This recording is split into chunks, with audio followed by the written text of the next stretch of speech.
और बुलेटिन की शुरुआत इस वक्त की बड़ी खबर से करेंगे। पात्रा चौल जमीन घोटाला मामले में संजय राउत को 4 अगस्त तक ईडी की रिमांड में भेजा गया है।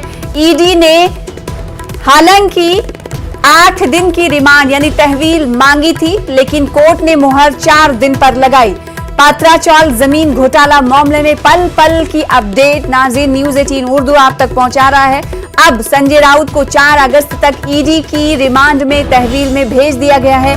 हालांकि ईडी ने पहले ये बात साफ कर दी थी, अपना स्टैंड क्लियर किया था कि ज्यादा से ज्यादा दिन के लिए वो रिमांड मांगेगी।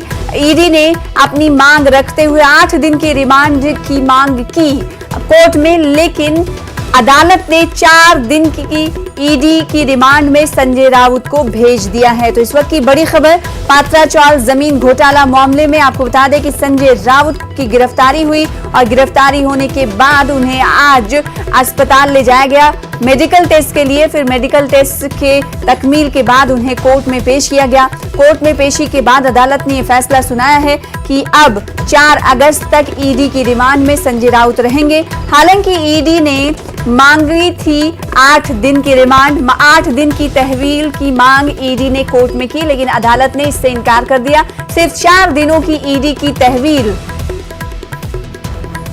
संजय राउत को मिली है। संजय राउत 4 अगस्त तक ईडी की तहवील में रहेंगे, कस्टडी में रहेंगे।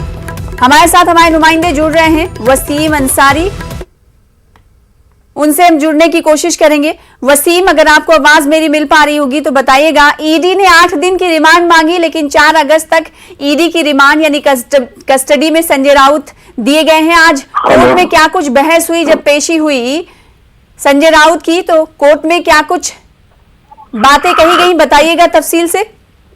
देखिए, जब कोर्ट की पूरी प्रोसेस शुरू हुई उस दौरान दोनों ही तरफ के जो वकील थे वो मौजूद थे, और जो सरकारी वकील ने वहां पर तर्क रखना शुरू किया। उस दौरान उन्होंने कहा कि पात्रा चौल केस में प्रवीण राउत जो गुरु आशीष कंपनी के डायरेक्टर हैं, उन्होंने कोई पैसे का इस पूरे प्रोजेक्ट में कोई पैसा नहीं लगाया था। उनको 112 करोड़ रुपया मिला, इस तरह की जानकारी आई। 1 करोड़ 6 लाख रुपया जो संजय राउत और वर्षा जो अकाउंट में ट्रांसफर किया गया, इस तरह के उन्होंने।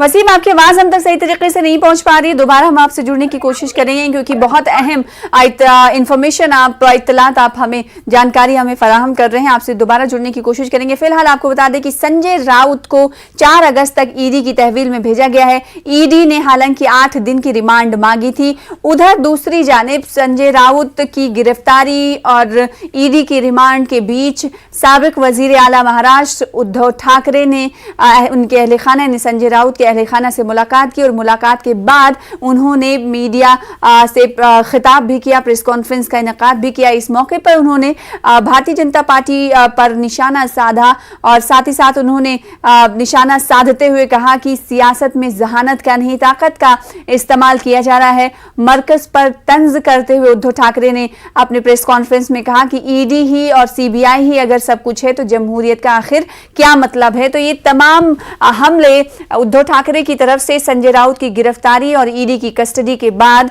उद्धव ठाकरे की तरफ से भारतीय जनता पार्टी पर किए गए।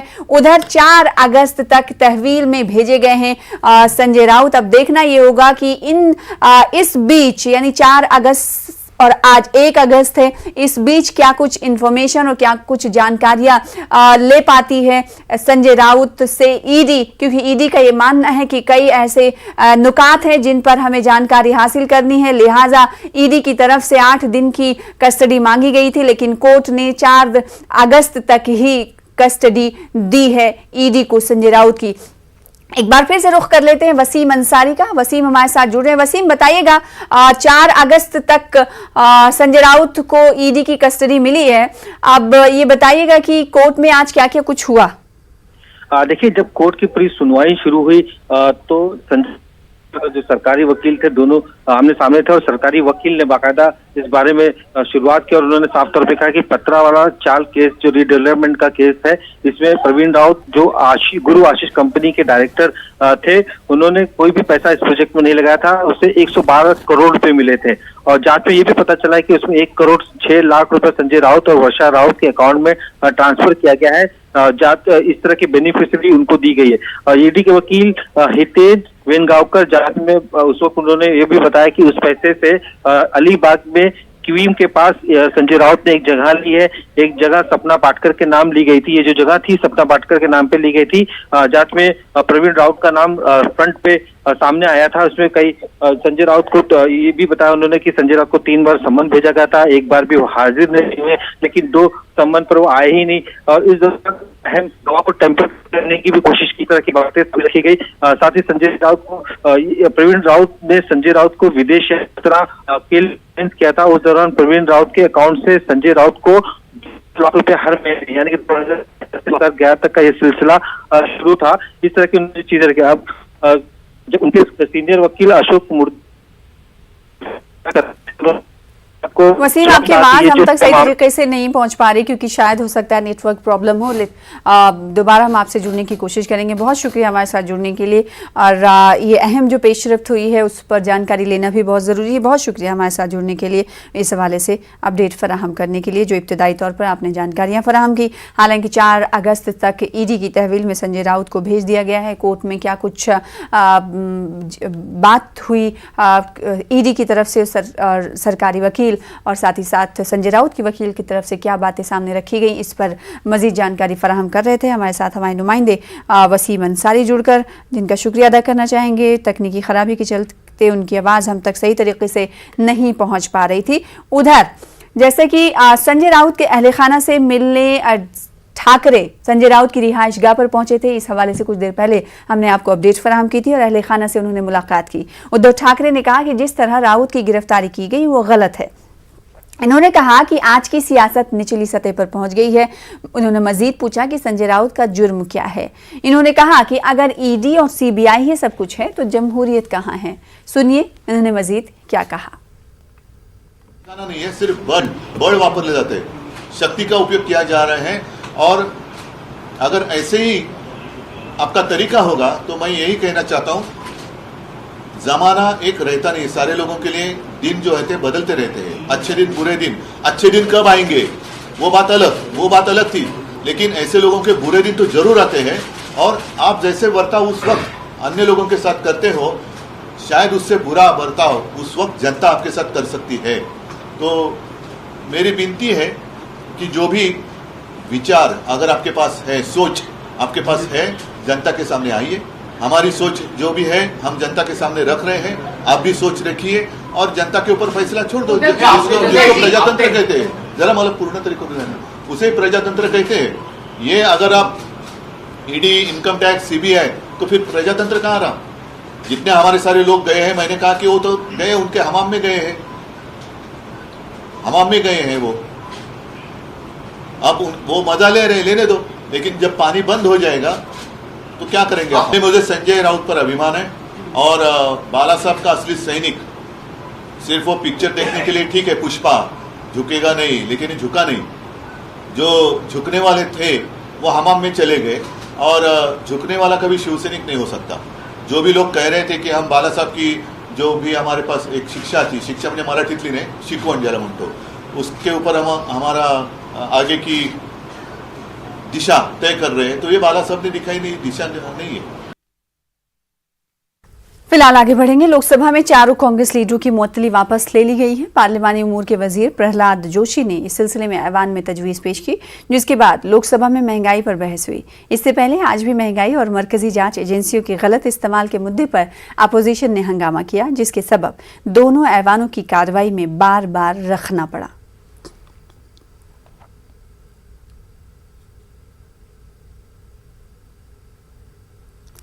आगे बढ़ेंगे। जम्मू कश्मीर की कुछ अहम खबरें। कुपवाड़ा जिले के हरल लंगेट हंदवाड़ा में गुज़िश्ता शब एक 4 साला बच्चे की हलाकत को लेकर पूरे इलाके में कोहराम मच गया और पूरे इलाके में खौफ और डर का माहौल पैदा हो गया। तफसीलात के मुताबिक गुज़िश्ता रोज़ एक 4 साला बच्चा अपने घर के सहन में खेल रहा था कि अचानक एक खूंखार तेंदुआ बच्चे पर झपट पड़ा और उसे अपना निवाला बनाया। मकामी लोगों का कहना है कि शाम देर गए मुनबल हरल में तेंदुआ नमूदार हुआ और 4 साला साकिब बुढ़ा पर हमला आवर हुआ।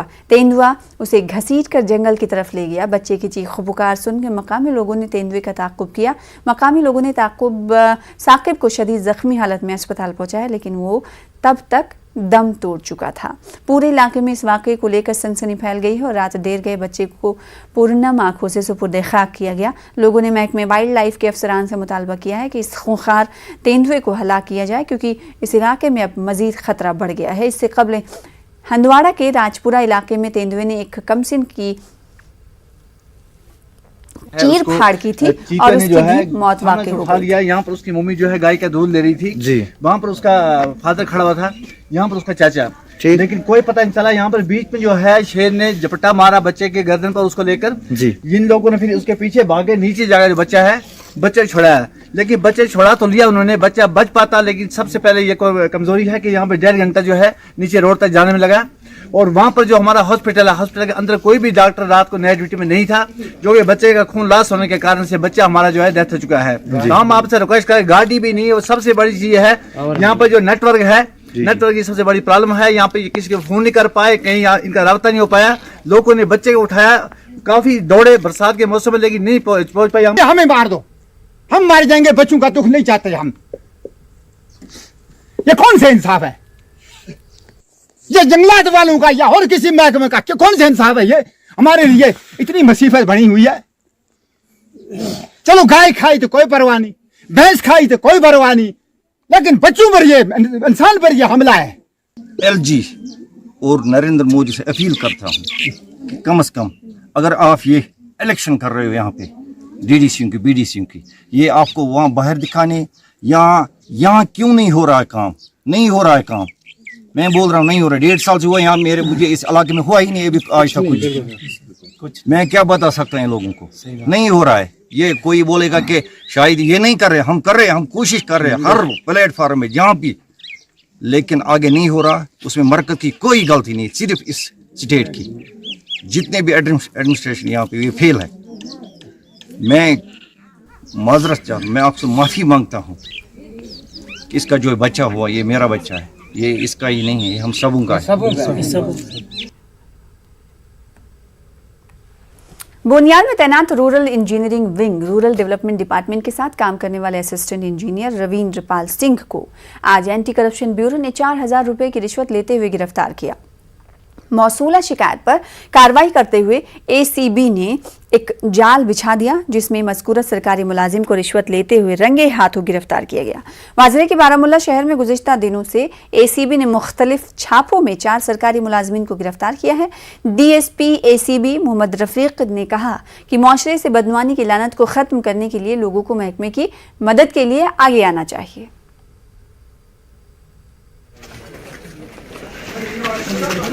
देखिए, आपने देखा है अभी कि हमने यहाँ रविंदर सिंह जो असिस्टेंट एग्जीक्यूटिव इंजीनियर हैं RAW में 4,000 रुपया लेकर रिश्वत लेकर हमने रंगे हाथों गिरफ्तार किया। मैं यहाँ ये कहना चाहूँगा कि ये लोगों को आगे आना चाहिए। जो रिश्वत की जो बीमारी है, ये रिश्वत देकर फिर रोना रोने से ख़त्म नहीं होगा। ये रिपोर्ट करना है देने से पहले ही।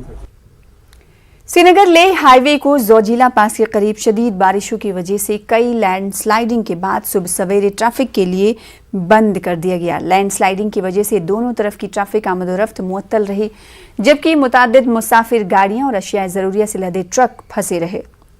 वहीं बीकोन ने लैंडस्लाइडिंग को साफ करने के लिए अमले और मशीनरी को काम पर लगाया।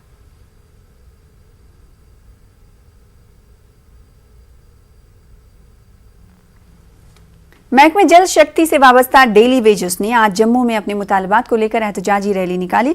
वो 2 दहाइयों से ज़्यादा अरसे से अपनी खिदमात अंजाम दे रहे हैं और खिदमात अंजाम देने वाले अफराद के ज़ेर इल्तवा वाजिबात की इजराई और नौकरी को मुस्तकिल करने का मुतालबा कर रहे हैं। एहतजाजी मार्च चीफ इंजीनियर जल शक्ति जम्मू के दफ्तर से शुरू हुआ। मुजाहिरीन ने सिविल सेक्रेटरीट जम्मू की तरफ मार्च किया। डेली वेजेस गुज़िश्ता 2 हफ्तों से अपने मसाइल के अजाले के लिए हुकूमत को अपनी जानिब मुतवज्जा करने के लिए एहतजाज कर रहे हैं। इनका इल्ज़ाम है कि महकमा उनके हकीकी मुतालबात को नहीं सुन रहा है। इन्होंने LG से मुदाखलत करके उनके मसाइल को हल करने की अपील की।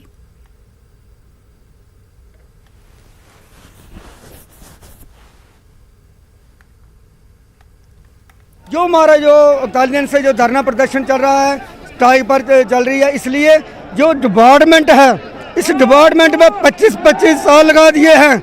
सरकार ने हमारे डिपार्टमेंट में किसी भी डिपार्टमेंट का बिजली के बगैर किसी भी रेगुलेशन नहीं दी है। हम चाहते हैं जो 94 के बाद जितना भी डेली वेजर कैजुअल लेबर लगी हुई है उसका पक्का किया जाए और 70 महीने का बकाया वेतन दिया जाए।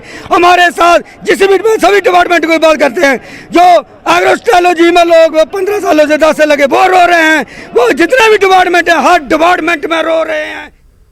पुंछ के सुरनकोट इलाके में व्यापार मंडल ने इंतजामिया और म्यूनसिपल कौंसिल के खिलाफ एहतजाज किया। इनका कहना है कि इलाके में नाकिस निकासी निज़ाम होने की वजह से लोगों की जायदाद और दुकानों को सैलाब में नुकसान उठाना पड़ा। एहतजाजियों ने आला हुकाम से निकासी के निज़ाम को दुरुस्त करने के साथ साथ नुकसान का तखमीना लगाकर मुस्तहिक अफराद को मुआवजा फराहम किया जाए करने की मांग की।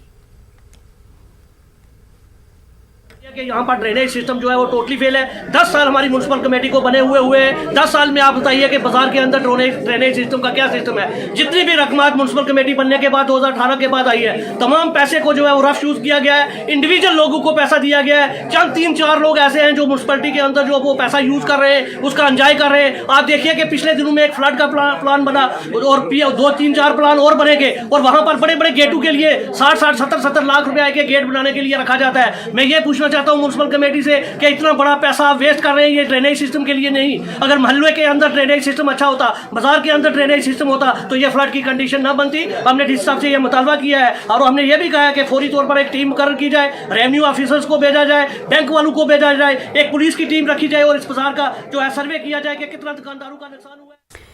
जीएमसी डोडा में ऑपरेशन करके एक शख्स के पेट से एक टूथ ब्रश निकाला गया। डॉक्टर का कहना है कि कई लोग टूथ ब्रश को गले तक ले जाकर साफ करने की कोशिश करते हैं, जो कि एक गलत तरीका है।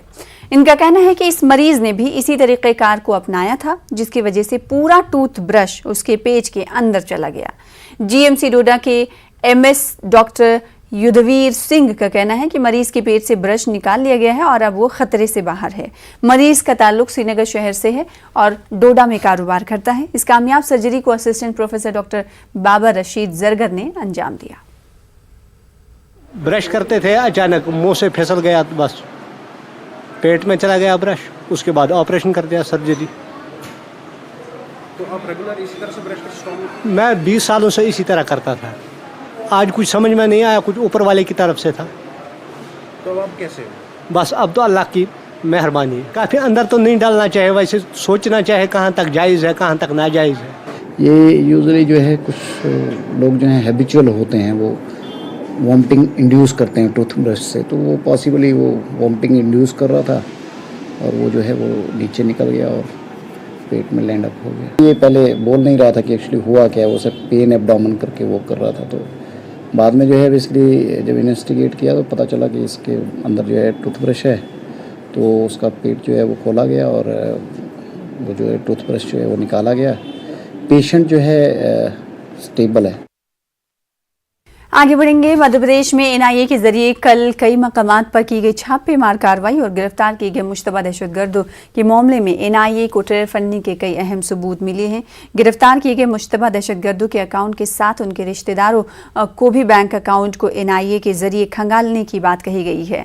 वहीं इस बीच यहाँ पर ये जानकारी फराहम करें कि जिन लोगों को गिरफ्तार किया गया था उन दोनों को रिहा भी कर दिया गया है। एनआईए के जरिए राजधानी भोपाल और रायसेन के कई मकामात पर कल की गई छापेमार कार्रवाई के बाद जुबैर मंसूरी और हाफिज अनस के साथ कई लोगों को गिरफ्तार करके जहां तफ्तीश की जा रही थी और उसके बाद उन्हें रिहा भी किया गया। वहीं उनके जरिए सोशल मीडिया पर काबिल एतराज़ पोस्ट शेयर करने और ख़वातीन के नाम से सोशल मीडिया पर अकाउंट के जरिए जिहादी लिटरेचर को आम करने का मामला भी सामने आया है।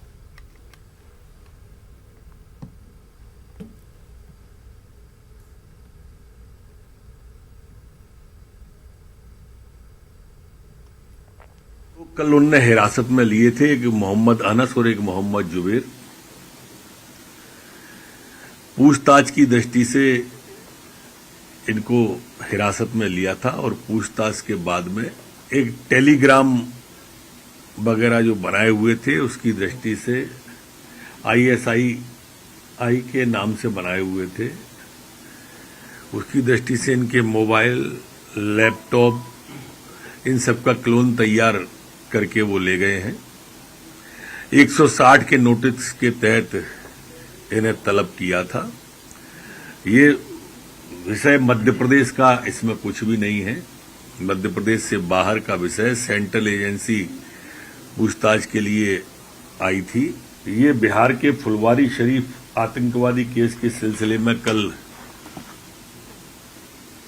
6 जिलों सहित 6 राज्यों के 13 जिलों में दबिश दी थी, जिनमें मध्य प्रदेश के भोपाल और रायसेन जिले दोनों थे।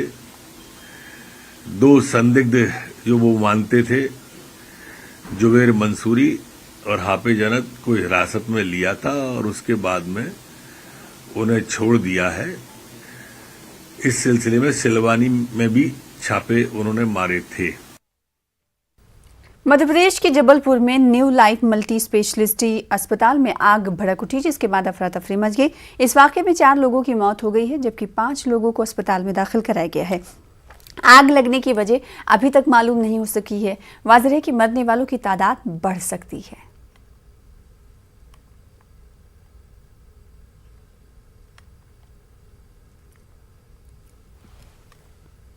माह मुहर्रम का आगाज हो चुका है और आशूरा के रोज अलम और ताजियों के निकलने वाले जुलूस को लेकर आज जिला इंतजामिया के जिम्मेदारान, अलीगढ़ जिला इंतजामिया के जिम्मेदारान ने करबला का मुआयना करते हुए तमाम तैयारियों का जायजा लिया। अलीगढ़ के एडीएम सिटी राकेश पटेल और एसपी सिटी कुलदीप सिंह गनावत ने करबला कमेटी के मुतवल्ली सैयद मुख्तार जैदी व दीगर जिम्मेदारान से मुलाकात करते हुए करबला का मुआयना किया। इस दौरान जिला इंतजामिया के जिम्मेदारान का कहना था कि तयशुदा रास्तों से होते हुए जुलूस करबला पहुंचेंगे और पुलिस के माकूल इंतजामात रहेंगे। वहीं करबला मुंतजमीन ने बताया कि जिला इंतजामिया से बात हो चुकी है, सब कुछ 2 साल पहले की तरह ही किया जाएगा। करबला में यहाँ पर हैं और जो इंतजामिया कमेटी है उनके साथ अभी हम लोगों की बातचीत हुई, देखा भी गया मौका भी, जहाँ भी जिस तरह की तैयारियाँ होनी है, कहाँ नगर निगम से गड्ढे खोदे जाने हैं, कहाँ पे दफन होंगे, ताजिए भीड़ कितनी रहेगी और पुलिस कितनी लगानी पड़ेगी, वॉलंटियर होंगे हमारे और स्पेशल पुलिस ऑफिसर जो एसपीओज होते हैं उनकी भी व्यवस्था रहेगी। रूट जो क्लियर रखना है उसके लिए इस क्षेत्र के हमारे थानाध्यक्ष भी जो भी हैं सब मौजूद हैं, सब लोगों ने देख लिया और होमवर्क हो रहा है। इस पे 2-3 बैठकें हो चुकी, पुलिस फोर्स भी लगाई जा रही है, प्रशासन की तरफ से भी कर्मचारी रहेंगे और आपके वॉलंटियर भी रहेंगे। ठीक है, तो सब देखिए मुहर्रम का जो शुरुआत अभी हो गई है और उसके संबंध में जितने भी थाने हैं सभी से जो ताजिए के जुलूस निकलते हैं उसके संबंध में जानकारी कर ली गई है। सभी ताजिएदारों को बुला के उनसे मीटिंग भी हो चुकी है। मीटिंग में उनके क्या रूट रहे हैं, कितने लोग आते हैं, क्या है, उस हिसाब से पुलिस फोर्स का लोकेशन किया जाएगा और व्यवस्था की जाएगी। यहाँ पे आज करबला जो जहाँ पे ताजियों का दफन होता है उसका भी एक जायज़ा ले लिया गया है और यहाँ पर क्योंकि बड़ी संख्या में लोग इकट्ठा होंगे आखिरी दिन, तो उस हिसाब से आगे बढ़ेंगे। हिंदुस्तान की आज़ादी के 75 साल मुकम्मल होने पर हिस्ट्री टीवी 18 आपको महीने भर चलने वाले एक ऐसे उत्सव में मदऊ करता है जहां होंगे अजायबात और गैर मामूली सलाहियतों के हामिल अफराद जो इस मुल्क को अजीम बनाते हैं। इंडिया एट 75 के शो जर्नीज इन इंडिया में मेजबान बिलबाल की नजरों से हिंदुस्तान की शानदार सकाफत, दस्तकारी और खानों को दरियाफ्त करें। शुरू हो रहा है पीर 1 अगस्त से हर रात 7:05 पर। हम जो आपके लिए लाए हैं पेश है उसकी कुछ झलकियां। 19वीं सदी की शुरुआत में जब मार्क ट्वेन ने इंडिया में भ्रमण किया तब उन्होंने लिखा कि इंडिया मानव जाति की पालना है, मानवीय वाणी की जन्मभूमि है, इतिहास की माँ है, पौराणिक कथाओं की दादी है, परंपरा की परदादी है, बेशकीमती और ऐतिहासिक उपदेशों से भरी सामग्री है। ये सभी खजाने सिर्फ इंडिया में ही हैं। ये है इंडिया। बने रहें हर हफ्ते हमारे साथ क्योंकि हम पूरे इंडियन सब कॉन्टिनेंट में घूमने जा रहे हैं। दक्षिण में केरल से लेकर उत्तर में हिमालय तक और बीच के सभी राज्यों में हम आपका परिचय करवाएंगे आर्किटेक्चर, हिस्ट्री और कल्चर से। ये दुनिया की सबसे अनोखी, रहस्यमयी और असर डालने वाली जगहों में से एक है।